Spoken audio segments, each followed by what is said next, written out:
Hello दोस्तों। एक question है जो कई बार मुझसे पूछा जाता है, वो ये कि आयुर्वेद ज़्यादा अच्छा है या मेडिकल साइंस, आयुर्वेद ज़्यादा अच्छा है या मेडिसिन। तो आज हम इसी क्वेश्चन पर कुछ बात करेंगे। ये वीडियो बहुत ज़रूरी है और मेरी रिक्वेस्ट है कि आप इस वीडियो को पूरा देखें। देखिए, मैं इनकी हिस्ट्री के बारे में बात नहीं करना चाहता हूँ। हिस्ट्री के बारे में हम किसी और दिन बात करेंगे। मैं बात करना चाहता हूँ कि ऐसा क्वेश्चन हमारे माइंड में आता क्यों है। ऐसा क्वेश्चन इसलिए आता है क्योंकि किसी पर्सन का एक्सपीरियंस आयुर्वेद के साथ अच्छा नहीं है और किसी पर्सन का एक्सपीरियंस एलोपैथी के साथ अच्छा नहीं है। काफ़ी ऐसे लोग हैं जिनको आयुर्वेद से कोई फ़ायदा नहीं हुआ और काफ़ी ऐसे लोग भी हैं जिनको एलोपैथी के साइड इफ़ेक्ट्स हो गए और कुछ ऐसे लोग भी हैं जिनको किसी से भी कोई फ़ायदा नहीं हुआ। जब ऐसा होता है तो हमारे माइंड में बहुत सारे डाउट्स आते हैं। फिर हम सोचते हैं किसको फॉलो करें, किसको फॉलो ना करें। मैं ये नहीं कहता हूँ कि आयुर्वेद परफेक्ट है और ये भी नहीं कहता हूँ कि मेडिकल साइंस परफेक्ट है। कोई भी डिसिप्लिन परफेक्ट नहीं हो सकता। सब में कोई ना कोई कमी होती है। अगर किसी फील्ड में कोई भी कमी नहीं होगी तो हम उस फील्ड में आगे नहीं जा सकते, प्रोग्रेस नहीं कर सकते। तो फील्ड कोई भी हो, परफेक्शन का हमेशा एक स्कोप रहता है। लेकिन एक बहुत बड़ा रीज़न है जिसकी वजह से हमारा एक्सपीरियंस ख़राब होता है।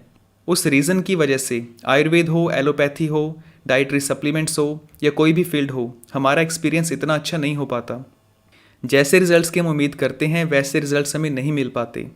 तो मैं उस रीज़न के बारे में आपसे बात करना चाहता हूँ। ये रीज़न मैं एक फ़ोटो की हेल्प से आपको एक्सप्लेन करता हूँ। ये एक पहाड़ है जहाँ से पानी नीचे आता है, एक नदी के रूप में आगे बढ़ता है। जहाँ से पानी गिरता है वहाँ ये पानी बहुत ही साफ़ है, लेकिन आगे जाकर नदी के पास एक फैक्ट्री है और ये फैक्ट्री अपना सारा कचरा, सारा केमिकल वेस्ट उस नदी में डालती रहती है। और जब तक ये पानी आप तक पहुँचता है पूरी तरह से गंदा हो चुका होता है। फिर आप इस पानी को पीते हो और बीमार पड़ जाते हो। फिर आप कहते हो कि इस नदी का पानी अच्छा नहीं है। और ठीक ऐसा ही आयुर्वेद या मेडिकल साइंस के साथ होता है। इस पहाड़ को आप कुछ भी नाम दे सकते हो, जैसे Dhanvantari, Churg, Sushruta, Hippocrates, gallon या ऑसलर। ऐसे बहुत सारे लोग हैं जिन्होंने ह्यूमन लाइफ को बेटर बनाने के लिए, मानव जीवन को अच्छा बनाने के लिए अपनी सारी ज़िंदगी लगा दी। अपने जीवन का एक एक सांस उन्होंने मानव जाति की भलाई में लगा दिया। ये जो नदी है ये उनकी नॉलेज है। ये नॉलेज बहुत ही प्योर है, इसमें किसी तरह का कोई स्वार्थ नहीं है। अब यहाँ पर ही जो इंडस्ट्री है इसको मैं फार्मा एंड फूड इंडस्ट्री कहूँगा। इसमें लाखों कंपनीज़ हैं और ये कंपनीज़ सिर्फ अपने प्रॉफिट के लिए, सिर्फ अपने फ़ायदे के लिए, अपने स्वार्थ के लिए इस नॉलेज को यूज़ करती हैं। इस नॉलेज को मैनिपुलेट करती हैं, अलग अलग तरह की ट्रिक्स यूज़ करती हैं। इनका मेन मोटिव सिर्फ पैसा कमाना है।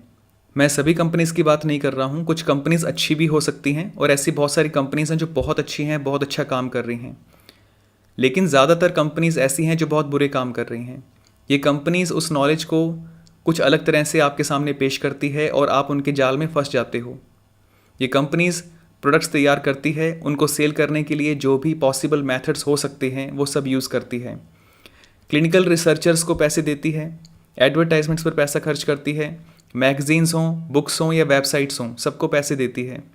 यूट्यूबर्स को पैसा देती है, फेक रिव्यूज़ पर पैसा खर्च करती है और ऐसे बहुत सारे मेथड्स यूज़ करती है जो एक आम पर्सन सोच भी नहीं सकता।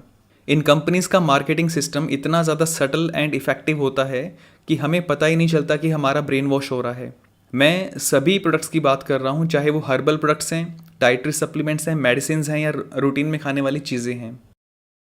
हिपोक्रेटस का नाम आपने सुना होगा। हिपोक्रेटस का जन्म लगभग 2500 साल पहले हुआ था और उनको फादर ऑफ मेडिसिन कहा जाता है। एक बहुत ही फेमस कोट है, let food be thy medicine and let medicine be thy food. इसका मतलब है कि जो आपका भोजन है वो आपकी दवाई है और जो आपकी दवाई है वो आपका भोजन है। मतलब इस कोट में भोजन और दवाई को एक माना गया है और ऐसा कहा जाता है कि ये बात हिपोक्रेटस ने कही थी। लेकिन एक रिसर्च है जिससे ये पता चलता है कि हिपोक्रेटस ने कभी भी ऐसा नहीं कहा था। 1926 के आसपास ये कोट बनाया गया था और इसको जानबूझकर फेमस किया गया था।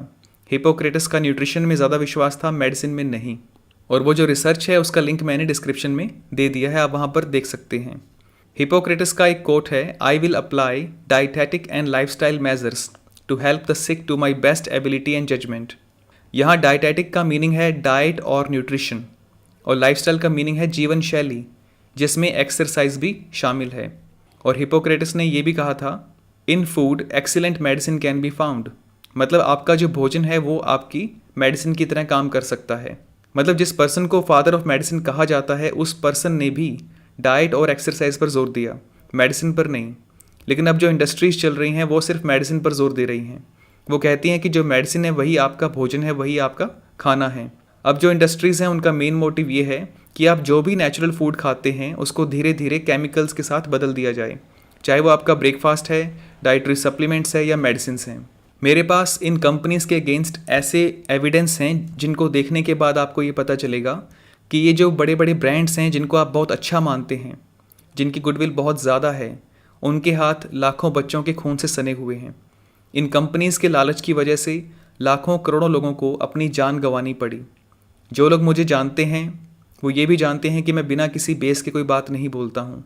यूट्यूब चैनल बनाने के पीछे मेरे 2 मोटिव्स हैं। पहला मोटिव ये है कि मैं सभी लोगों को न्यूट्रिशन की सही जानकारी दे सकूं, और दूसरा मोटिव ये है कि जो कंपनीज़ और जो लोग आयुर्वेद और मेडिकल साइंस के पीछे छुपकर लोगों की सेहत के साथ खिलवाड़ कर रहे हैं, ऐसी कंपनीज़ को एक्सपोज कर सकूं। अगर आप इस काम में मेरा साथ देना चाहते हैं तो आप मुझे ट्विटर पर ज्वाइन कर सकते हैं, क्योंकि बहुत सी बातें ऐसी हैं जो मैं यूट्यूब पर नहीं बोल सकता हूँ।